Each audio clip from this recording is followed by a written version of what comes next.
eu queria já deixar aqui que então fica abertas as perguntas também para o doutor Acari e para o doutor Marcos, tá, sobre as palestras que eles deram. E só aproveitando, a Isana vai passar um papel para quem está interessado em se inscrever no projeto tutor. Então, vocês coloquem o nome do paciente, o nome do responsável, o endereço e o telefone, que a gente entra em contato. Tá bom? E as meninas também. Olha a carinha de camiseta. Uau!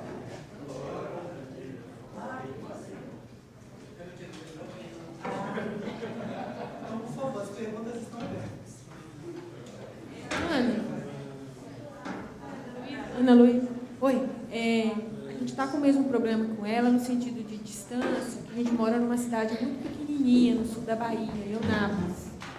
E eu queria perguntar o seguinte, você até falou aí que os profissionais podem entrar em contato, pedir alguma orientação. A gente não teria como, assim, por Skype ou alguma coisa, em algum momento, ter a possibilidade de conversar com algum psicólogo aqui da Brela para dar alguma orientação? Porque às vezes eu dou o meu e-mail do Antônio e a gente troca, a gente vai... Tá? Porque existe alguns momentos a gente que fica assim, sem saber o que fazer, né? Eu passo o meu e-mail dele e a gente está super à disposição. Tá?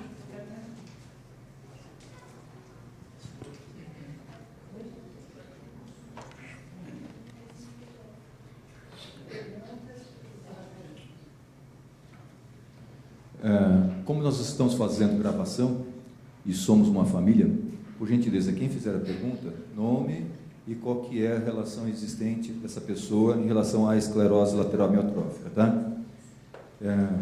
Porque fica registrado, eu falo tanta bobagem, depois, meu Deus do céu. Bom, boa tarde, doutora Acari. Boa tarde a todos.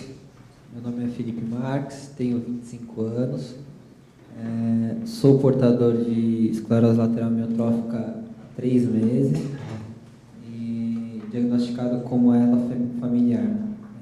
Então, vem desde lá da minha bisavó, né?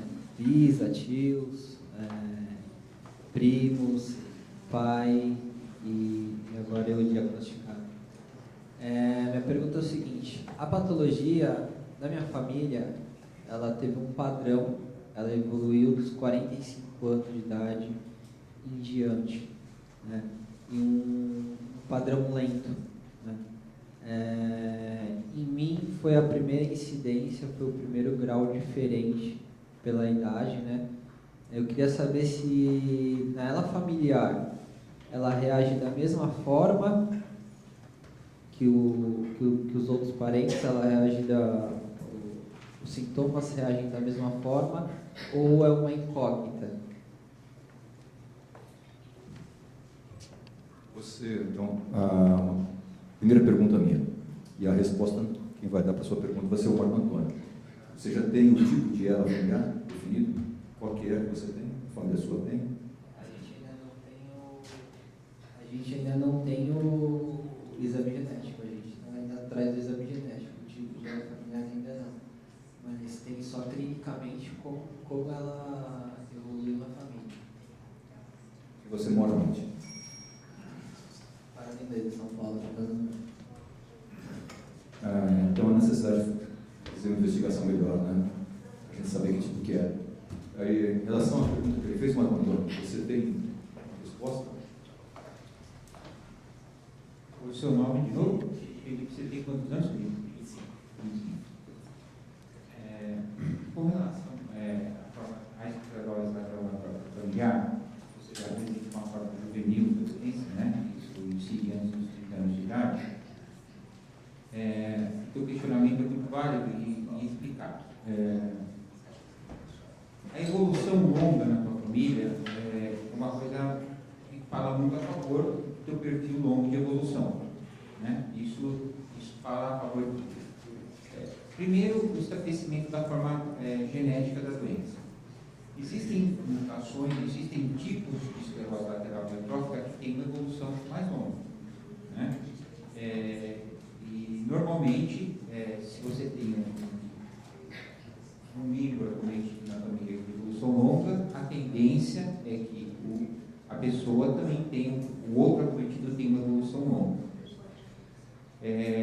E estabelecido a doença, é muito importante também estabelecer o tipo de mutação pelo tipo de ela familiar. Por exemplo, a gente falou sobre a mutação SOD, que era a mutação mais comum antes da mutação do cromossomo 9. Existem mais ou menos hoje 118 mutações que podem causar a ela familiar SOD1. Né? Existe uma mutação de evolução um pouco mais rápida, existe uma mutação de evolução bem lenta. Né? Então, a pesquisa e a variabilidade de evolução vai muito do tipo de esclerose lateral e da mutação presente. No Brasil, nós fazemos alguns testes genéticos e conseguimos classificar alguns tipos de ela familiar. Na verdade, 2 e, do ponto de vista particular, eu acho que mais 2 tipos. Né? Então, é importante saber o tipo de herança que realmente você tem e estabelecer o tipo de mutação. Em alguns casos, a gente consegue classificar algumas mutações. Isso vai determinar o tipo de evolução.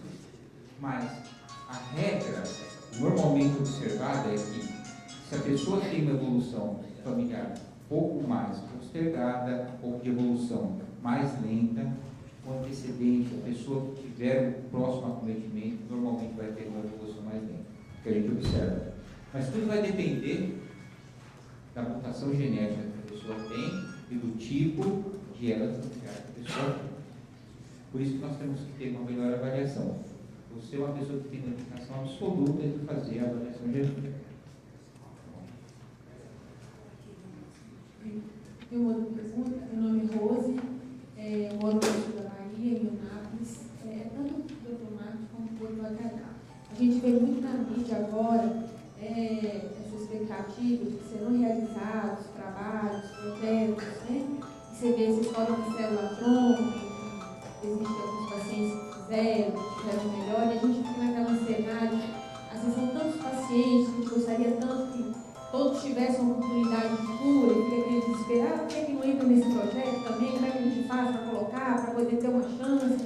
Eu queria que vocês conversassem com a gente em relação a isso, porque geralmente a gente fica com aquela ansiedade, todo mundo quer participar desses projetos, não, eu quero que meu irmão entre também, ele é jovem, isso aí não tem nada a perder, é uma chance de fazer parte desse tipo de estudo aí, e quem sabe melhora, né? Eu queria que vocês dessem uma orientação a gente quanto a isso, porque você vê muito na família, como ela falou também, já escrevi ele, né, nesse Procura Ela, que é o que você vê o pessoal divulgando por Facebook, por tudo. Então, eu gostaria que vocês conversassem com isso, sobre isso com a gente, para chegar até o camarada. Meu pai não vai conseguir morar lá em Eunápolis, não vou colocar ele num estudo desse, né? Ou eu também moro não sei aonde, não vai ter como. E aí, como é que a gente vai fazer? Vai ter tempo? Está todo mundo nessa angústia.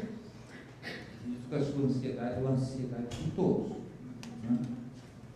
Ali, cadê o cara? Não. Eu vou tentar dar uma... Não, tudo bem. Eu vou tentar te dar uma resposta, que é uma resposta que acredito que seja a mesma resposta que o Acari vai dar para você. Acari, como é que é o nome mesmo? Rose me perguntou por que a gente não coloca, a gente quer saber a nossa opinião a respeito dos trabalhos, por que a gente não está incluindo os pacientes em trabalho de célula-tronco, das novas perspectivas de tratamento, o que a gente está fazendo com os nossos pacientes. Você falou sobre os tratos. Está tudo bem. Então, em relação a ensaio clínico, qual foi a proposta nossa inicial? A proposta nossa é acompanhar o que está sendo feito em literatura de uma forma internacional. Existem locais que estão fazendo. Quando se fala em ensaio clínico, não é barato, é difícil fazer, a responsabilidade é muito grande da pessoa que entra no ensaio clínico, do profissional que está acompanhando o ensaio clínico, quem está dirigindo também. Quando se fala em ensaio clínico, tem aquela fase primeira, que é do voluntário sadio, a fase 2, que é em relação ao paciente, do grupo pequeno, a fase 3, aí fica uma parcela fazendo uso do procedimento e a outra parcela do placebo, e a fase 4 de efeito adverso. Então, demora um certo período de tempo. E quando alguém que entra no ensaio clínico, ele assume uma responsabilidade de fazer parte daquele ensaio clínico e não sair dele. Por quê? Por exemplo, 100 pessoas que entram no ensaio clínico, se 20 saírem, não tem como fazer qualquer análise estatística. Nós não saberemos se funciona ou não funciona. Ocorrerá, portanto, uma perda enorme econômica, de custo, em relação àquela pesquisa sendo feita. E se ele entra no ensaio clínico, não pode entrar em 2. Olha só. E pode ser que ele, entrando no ensaio clínico, se for na fase 3, ele esteja naquele grupo placebo. Aí ele está tomando alguma coisa que ele acha que possa ser o remédio, e de repente aparece um remédio mesmo. Aí ele fica naquela dúvida: eu saio do ensaio clínico ou entro no remédio? Portanto, eu tenho que tomar muito cuidado em relação a isso. Do ponto de vista de célula-tronco, ela tem nos ensinado bastante. Célula, tudo que foi apresentado aqui hoje, foi aprendido através da célula-tronco. Mas, particularmente, para nós, célula-tronco não vai ser tratamento para a esclerose lateral amiotrófica. Só célula-tronco. Ela fará parte do tratamento, mas sozinha não. Porque a célula, ela tem um ciclo de vida. Você injeta, coloca, ela pode se transformar em neurônio, só que ela tem que ter função de neurônio e viver neurônio e continuar a viver com neurônio. Bastante tempo. Só que como ela tem um ciclo, ela morre rápido. Nós estamos sabendo disso. Portanto, o que vai ajudar a célula-tronco? Melhorar o ambiente da célula. Mas nós temos que colocar alguma outra substância, alguma outra condição para fazer com que a célula se mantenha viva. Ainda nós estamos aprendendo. E quando se fala em ensaio clínico com célula-tronco, existem empresas que têm interesse. E até sob uma forma de facilitação para a utilização da célula-tronco, doação de célula-tronco. Mas, quem é que vai fazer? Por exemplo, vai fazer no serviço público, na Escola de Pós-Medicina, no Hospital São Paulo. E se tiver zebra que eu falo, complicação no procedimento, quem é que paga? O SUS não quer assumir esse compromisso, nem pode assumir. Aí, do ponto de vista, eu tenho convênio, eu tenho Sul-América, por exemplo, eu tenho Bradesco, Itaú, tenho convênio. Isso não é registro, não tem registro ainda no tratamento. E o convênio não cobra, de jeito nenhum.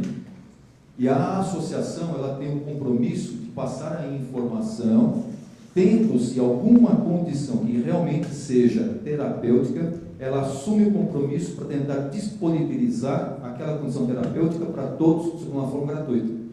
E assim foi o Riluzol, assim foi o ventilador mecânico não invasivo, que custava uma fortuna antes, $20 só o respirador, e aqui em São Paulo é dispensado de uma forma pública. Esse é o compromisso, se brigasse de uma forma pública. E em Brasília, nós conseguimos, através de ajuda de deputados federais, senadores também, que nós tivéssemos uma modificação da interpretação da lei em relação às doenças raras.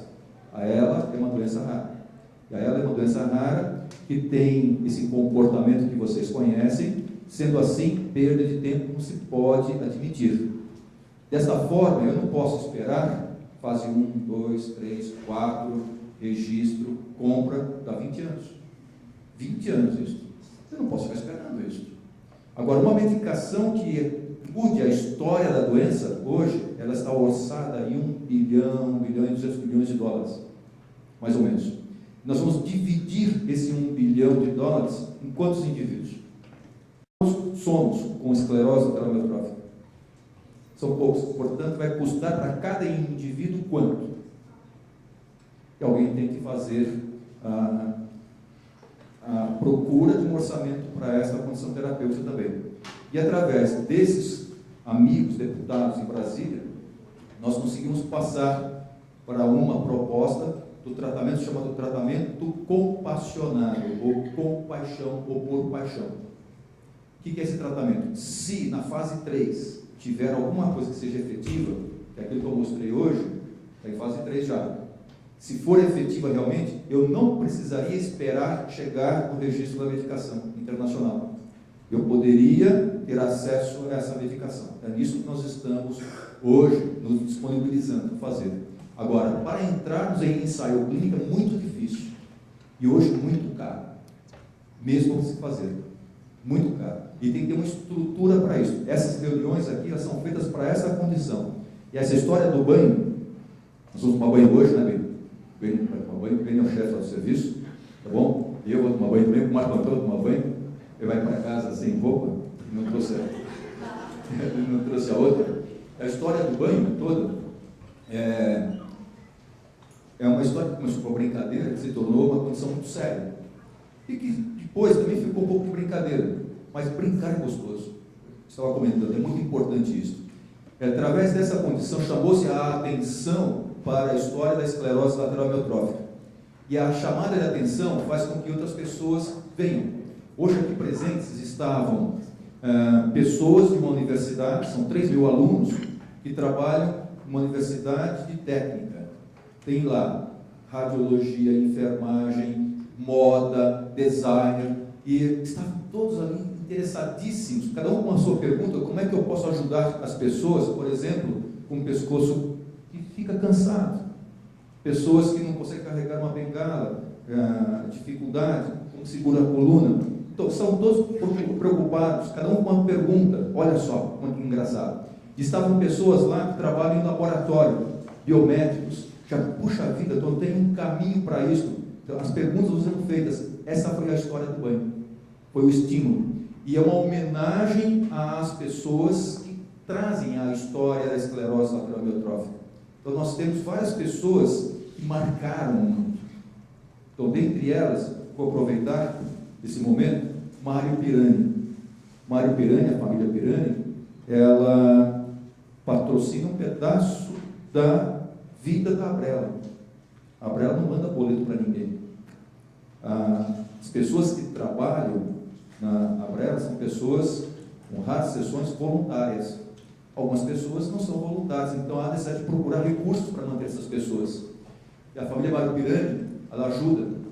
Mário Pirani foi o primeiro paciente que nós trouxemos para o BIPAP, importado, $40.000. A bateria era desse tamanho, era enorme. E essa família linda, maravilhosa, eu aprendi com essa família que todos os dias devem ser comemorados. Aniversário em casa com os trovadores, música à noite, dia frio, quente, delicioso, lindo. Não só a família Mário Pirani, a Dona Leite só mexe um pouquinho do olho. Então, o direito de viver, o direito de se comunicar, contar a sua história. Dona Natalina, que está aqui, o direito à vida e a vida relacionada com o aspecto dualidade, pessoa, cuidador, que é a história do cuidado. A história do cuidado pode ser a história do seu Dácio, que está colocado. Humberto Casado, alagoano, cardiologista. Humberto, ele, com esclerose amiotrófica, não se conforma, o inconformismo com a situação, isso é muito importante também. Ele saiu, foi atrás, foi à caça, e as pessoas, elas trazem as informações para nós. Então, a história dele é uma história muito bonita, muito linda, e ele foi atrás, e através do ir atrás é que houve a situação de uma empresa que entrar em contato com o Brasil para a célula tronco. Então, veja, é o próprio paciente. Não só o Humberto, Emerson Casado, desculpa, Humberto Emerson Casado, não só a Cláudia Gotti. A Cláudia, assim, um tempão que ela estava com esclerose amiotrófica, apaixonou-se, e de cadeira de rodas ela foi para Paraíba, atrás da paixão dela. Olha que coisa linda, porque parece que a vida continua, que aparece. E assim são essas reuniões. Essas reuniões são para isso. Não é só para ensaio clínico, não é só para a parte terapêutica, é para estimular os jovens, estimular as pessoas, e o inconformismo é muito bom. Ele é muito bom. E através disto, a Abrela tem o interesse de multiplicar as equipes e que elas comecem a se localizar em diversos locais. Por exemplo, na sua região, no sul da Bahia. Não é isso? Então, A gente vai tentar trabalhar lá também para ver se consegue, né? Porque tem algumas cidades, como Teixeira de Freitas, São Mateus, que não tem nenhuma informação, são poucos os pacientes, tem de Linhares para cima, Colatina, né? Vitória, que era em torno do sul, do norte do Espírito Santo, mas o sul e o extremo sul da Bahia, a gente não tem nenhuma referência para só em Salvador. Até Salvador são 800 quilômetros, uma distância bem grande, a gente não consegue se deslocar. E tem um programa que é do Ministério da Saúde a respeito dos centros especializados de reabilitação. São 6. Então tem ser 1, ser 2, ser 3 e ser 4. E através desta condição de doença, se você tratar bem um paciente com esclerose lateral amiotrófica, você trata bem qualquer outro paciente. Por isso que nós nos envolvemos. Se você tratar bem, você trata outros. E aqui em São Paulo, nós vamos criar vários centros de reabilitação, 4. Um deles vai ser aqui do lado nosso também. Lógico que vai ser muito pequeno para o número de pacientes necessitados. O que precisamos são vários desses centros em vários locais. Então, qual que é a responsabilidade do centro? Dele ser capacitor de informação para outros centros, para multiplicação de informação. Antônio, como é que vocês se envolveram com pacientes com esclerose amiotrófica? Uma razão pura e simples. São velhos. Eles glorificam essa vida. Muito. E aprendemos a viver com essas pessoas de uma forma assim que hoje nós valorizamos todos os momentos de uma forma muito intensa. Beni, por favor. É que o Beni está velhinho, não estamos nem se levantando.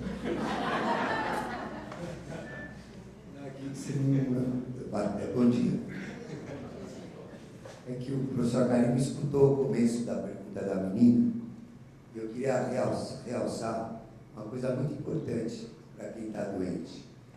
Quem está doente não pode passar no momento que saiba que está doente e ficar vivendo o dia de amanhã, a pesquisa do dia de amanhã. É lógico que é fundamental a ciência para quem está doente, para a gente ter esperança. Não tem discussão. Mas uma coisa diferente é a gente só viver o dia da manhã. E a pergunta da menina me pareceu de uma ansiedade tal ou qual que de ela não poder participar de um processo de clinical trial, de pesquisa clínica, que o Acari falou, da dificuldade que é, mas sempre que o Acari fala, sempre que eu escuto fazer essas palestras, ele sempre ressalta que não é porque a gente está doente que a gente deixou de ser feliz, de trabalhar e de continuar tendo esperança assim, né? Então eu queria realçar isso que eu senti na voz da menina, que ela estava vivendo o dia de amanhã, né? Então calma, porque tem muita gente no mundo que pode até ser parecido com a Karen, né? Que está trabalhando muito para vocês no mundo inteiro. Tem muita ciência que acontece na esclerose lateral amiotrófica. É isso, Karen, a mensagem de vocês continuarem vivendo. Amanhã é domingo, já é legal. Vamos aproveitar o domingo, deixar os cientistas trabalharem, que o que Deus quiser é o que vai acontecer. O Beni, ele é patologista, Beni Schmidt, patologista. Ele é professor aqui na Escola Paulista de Medicina e ele doa o tempo dele para as biópsias musculares, neuromuscular, neuropatologia muscular. Ele nos ensina muito. São 11.502 biópsias feitas, patrocinadas por ele, totalmente. E biópsia que nos ajuda a entender o processo que está acontecendo, no sentido não só de diagnóstico, mas da intimidade do processo também. E o envolvimento dele é um envolvimento intenso, o tempo todo. E não é só de mostrar a célula muscular, mas o que está dentro da célula muscular. E dentro dela tem algo. Obrigado, Ben.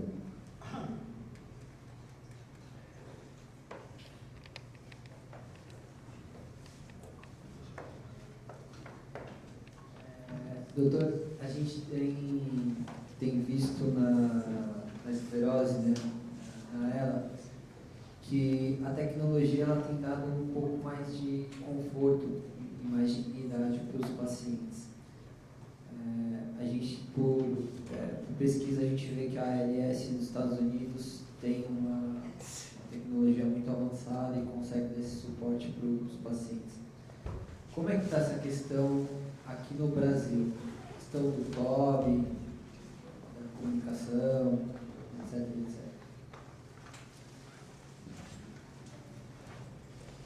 etc.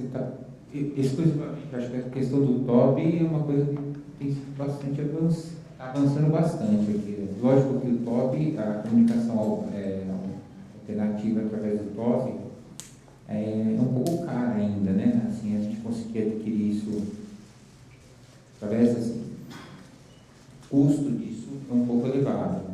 Mas a gente tem conseguido diminuir essa distância, né? A questão do custo.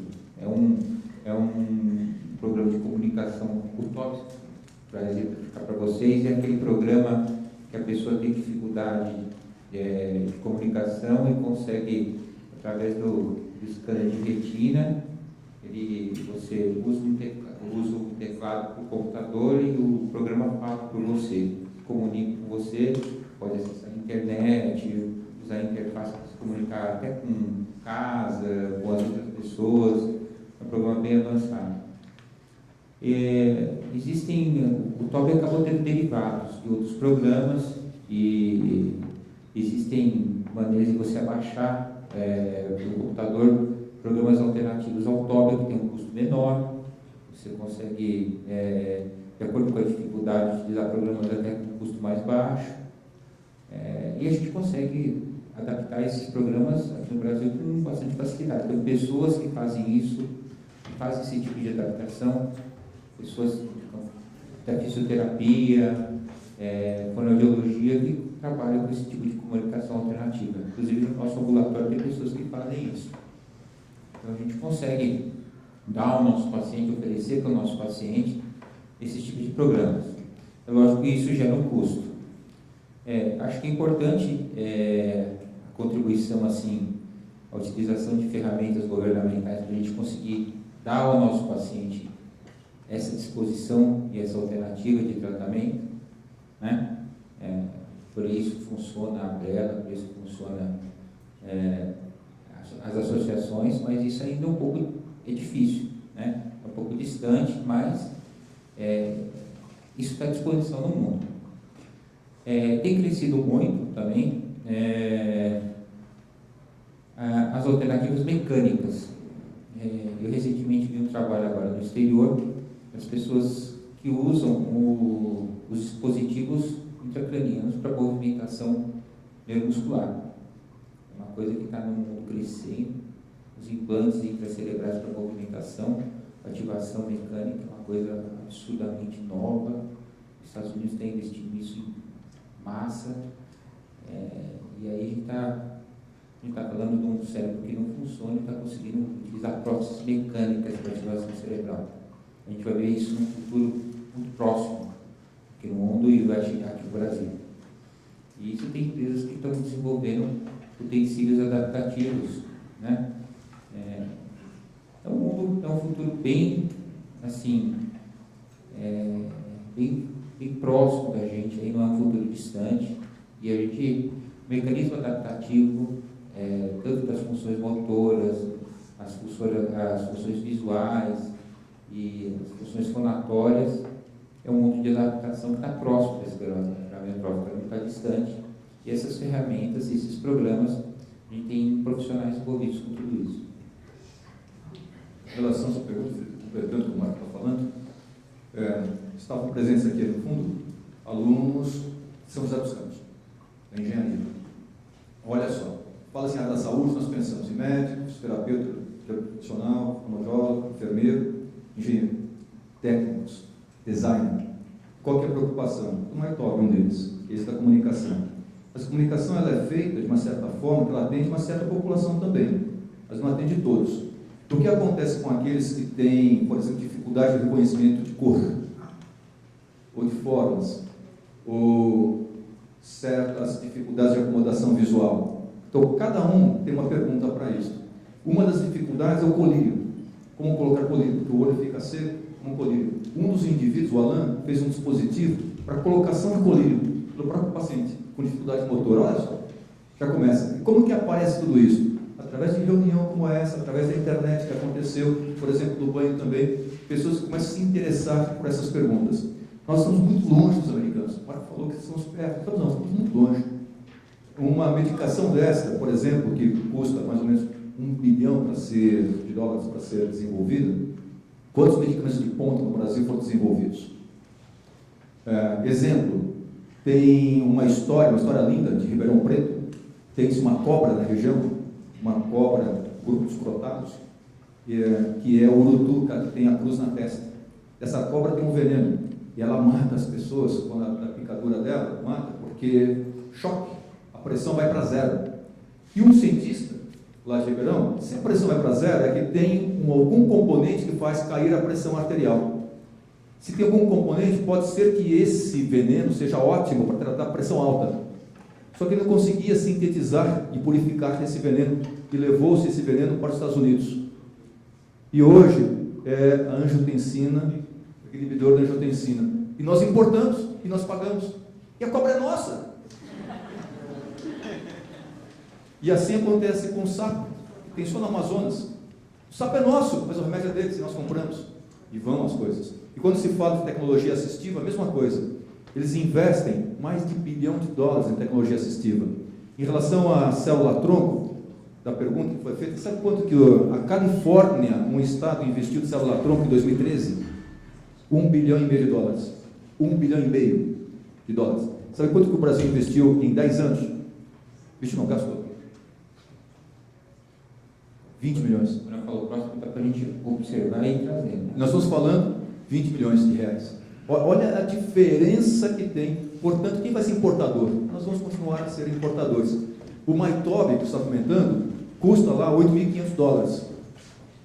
E aqui, quando você vai trazer um para cá, é R$60 mil. R$60 mil. Como é que pode um negócio desse? Não dá para admitir um negócio desse. Por isso é que há necessidade dessa reunião toda, em diversos centros, que seja feita a dispensação dessas condições que funcionam realmente e que ajudam as pessoas. Por isso que, se você tratar bem um paciente com ela, você trata todo mundo de bem. Todo mundo.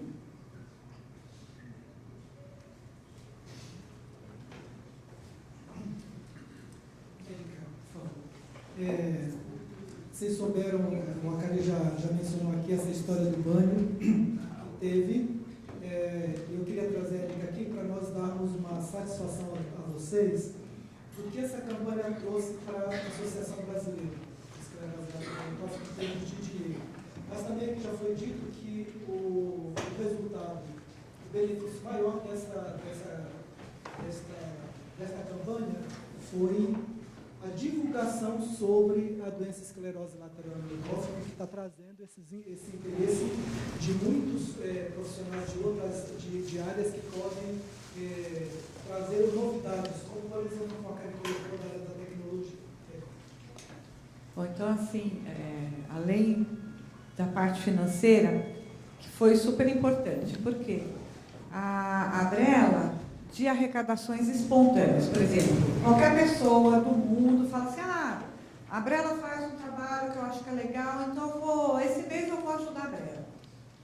Então, essas doações, elas eram em torno de R$1.000 no mês, se chegasse a isso. Agora, com a campanha do dia 14 de agosto até o dia 30 de agosto, nós arrecadamos R$250 mil, coisa que a gente nunca conseguiu fazer, né? Se não fossem esses patrocinadores, a empresa da Renova Resíduos, que é da esposa do Mário Pirani, e outras empresas que nos ajudam, a Abrela não conseguiria trabalhar, né? Por quê?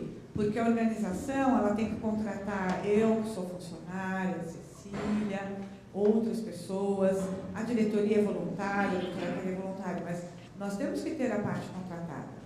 E essa parte, ela tem um custo, E é um custo alto. Por quê? Porque a gente tem também os impostos que a gente paga no Brasil, que um salário vira 2. Então, se uma pessoa ganhar R$500, ela vai custar R$1.000, às vezes até R$1.200. Se uma pessoa ganhar 5, ela vai custar 10, e assim por diante. Isso é por mês. Então, a gente tem que ter essa arrecadação. Então, foi muito importante, e a diretoria está se reunindo para definir como que esse dinheiro, como que essa verba vai ser aplicada nos projetos da associação. E também a parte, assim, nós a Luciana, e tendo vários outros alunos, que a Luciana também viu algumas das reportagens que a gente fez, e ela se interessou em ajudar como voluntária. Ela não tem nenhum parente com a doença, ou já teve, mas a Brela também precisa de pessoas voluntárias, por exemplo, nesse dia de evento, porque acaba vindo bastante gente, a gente vai recepcionar todo mundo bem, então a gente precisa de ajuda também nesse dia, e em outras coisas também. Então, teve a repercussão de trazer mais pessoas voluntárias, teve a repercussão de trazer novos pacientes que não sabiam da existência da Brela e nem como chegar até nós. Então, nós tivemos muitos cadastros esse mês, cadastros novos, de pessoas que já tinham a doença e não sabiam o que a gente fazia e para que a gente servia.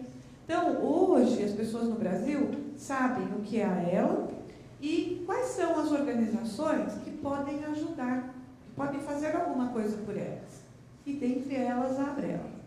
E a parte de divulgação, então, nem se fala, né? Porque, assim, doutora Cari, o Marco Antônio, eu, Abraão, todo mundo acabou tendo que se dividir e falar um pouquinho da ELA nas televisões, nos rádios. Então, foi muito bom, porque isso deu uma boa repercussão para as pessoas, e acho que poucas pessoas hoje não ouviram falar da ELA, né? E isso, o que trouxe foi a história do álcool de gelo. Né? Muita gente fala, mas o pessoal levou na brincadeira. Mas muita gente não levou só na brincadeira. Fez o banho, fez a doação e ajudou a gente de verdade. Tá? Então, acho que isso tem sido muito importante. E aí, nós vamos esperar agora para ver o tempo. Nós somos desafiados em relação ao banho. Então, eu, o Marco Antônio, Abraão, Dr. P, o Dr. B, o Dr. Agessandro, que se encontra aqui. O Agessandro, ele fez residência médica aqui na Escola Paulista, fazendo sua pós-graduação, e ele fará um pós-doutorado, doutorado completo no Canadá, no serviço de esclerose lateral amiotrófica. De todas as opções dele, que ele poderia escolher, ele escolheu estudar ela. Especialmente, Felipe, a parte genética, tá? Então, quem sabe a gente consiga uma ponte super legal em relação a essa parte de identificação genética com o Canadá, Toronto, o serviço de Toronto. E como nós somos desafiados, nós temos que mostrar também, né? Então, nós vamos tomar um banho lá fora, tá bom? Registrado esse banho, com várias máquinas, né? Para tomar 2 banhos, né? Se as pessoas não vão ver, tem vários desafios. Mas antes, especialmente para o Felipe, falou de prognóstico. Prognóstico não serve para o indivíduo. Prognóstico serve para o estudo populacional. O que acontece em média, mas não serve para a unidade. Como foi contado aqui em relação à música, nós somos únicos. Nós somos seres únicos. Não existem 2 seres iguais. Cada ser tem a sua história. Cada ser tem a sua música. E dentro dessa condição de prognóstico, de novo, eu vou utilizar o exemplo da Dona Natalina. Dona Natalina, ela em 99, ela compareceu à reunião da Abrela com diagnóstico de esclerose lateral amiotrófica e pensando-se no diagnóstico, na condição clínica que ela se encontrava, qual seria o prognóstico que seria imaginado? Ou seja, não muitas reuniões em relação à esclerose lateral amiotrófica. E assim ela veio para 2000, cabeçuda como ela é 2001, 2002, cabeçuda como ela é seu braço 2004, 2010, e eu até brinco que atualmente é a Dona Natalina Button, porque ela está melhorando. Cada vez que ela vem. Então, ela representa para nós a esperança. A esperança é o porto seguro. Não importa o que você tenha, se você tiver esperança, você continua vivendo. Muito bem. Então, através, portanto, dessa palavra esperança, que eu gostaria de despedir vocês nessa parte, nesse dia maravilhoso de hoje, em relação a essa condição. E quando se fala em esperança, existe essa moça aqui também.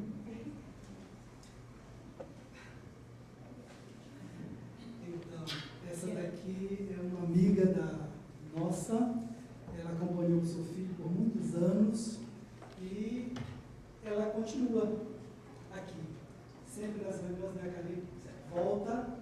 O Edgar foi um dos diretores dela também. E para vocês verem que envolver-se com a história da esclerose lateral amiotrófica apaixona e ensina muita coisa para a gente, né?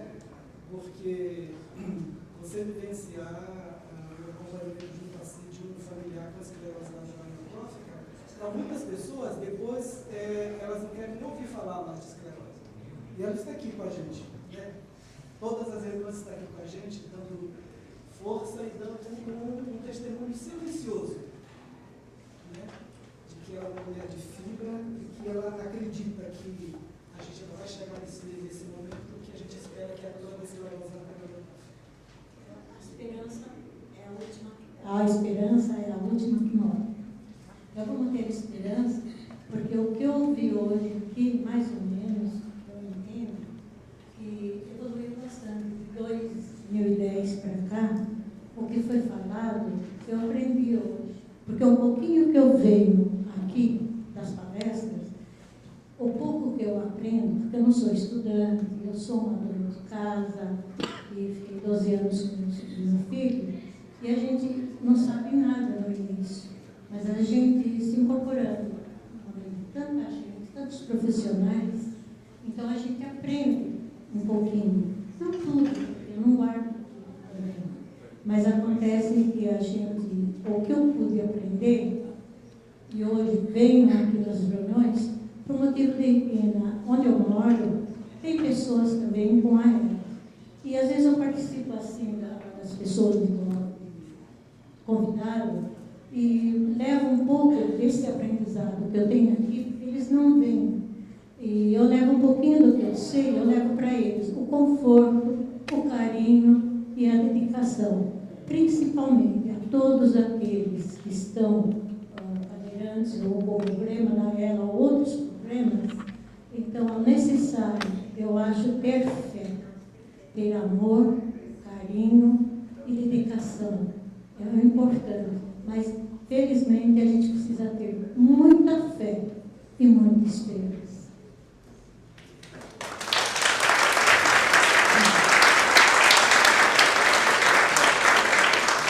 Bom, nosso próximo encontro agora é dezembro, com as novidades do Simpósio Internacional de Esclerose Lateral Amiotrófica, que eu quero já conhecer com a gente. Então, nós já temos um encontro marcado, dezembro, para as notícias do Simpósio Internacional.